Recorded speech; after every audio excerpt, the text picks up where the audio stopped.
All breeds have strengths and weaknesses. There is no perfect breed. And so Charolais cattle, as we've mentioned before, they excel in yield or dressing percentage. They're above average in muscling, and they grow well. And so the weaknesses, though, would be that they are not one of the breeds that is as high in marbling. So therefore they work well in a crossbreeding situation.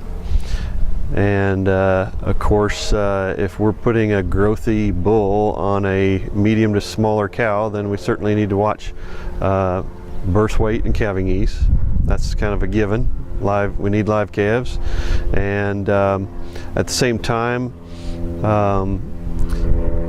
even though the Charolais breed, that Charolais bull on a black cow, the black cow may be the one that's contributing more of the marbling genetics, but both parents can contribute. And so I encourage any and all breeds to really watch their carcass traits, specifically their marbling, because marbling is the primary determinant of the price per pound of box beef, and therefore carcasses on the grid are highly impacted by marbling.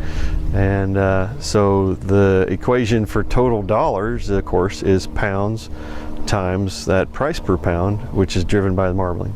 So as I understand, the Charolais breed's already starting to show some improvement in marbling, and I would encourage them to keep that up. And of course, we always need to monitor calving ease.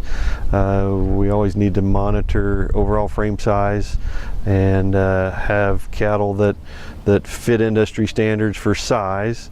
We want cattle that grow well and then stop, and also have adequate level of feed intake so that we can get the levels of marbling and the fat deposition hopefully in the right place that we want it. In other words, marbling as opposed to only back fat, and adequate levels of muscling, but again, not too extreme.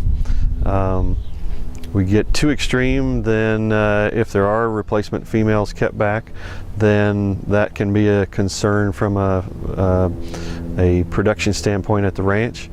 And likewise, if we get too extreme in the muscling, then we may end up with a situation where most of the calories that an animal consumes are going towards growth of the muscle tissue, and therefore there may not be quite as much left over for that marbling and that ideal fat deposition where we want it. Beautiful. The other thing that I have been encouraging breed associations and all people related to genetics is that, hey, as an industry, we really need to make some improvements on health.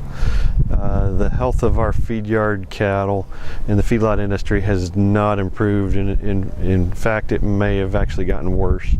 And so we need to document and measure and improve the genetic ability for cattle to just not only grow and grade, but just simply stay healthy, because it's all related. And so this is something that I think that we still have a challenge with, some disconnect between the feeding industry and the people that are creating these genetics, is that, boy, we need some improvement in that area. And so we're just trying to share that message for our feed yards back to the genetic community, if you will, that, hey, let's make some improvements if we can on cattle that can simply stay healthier.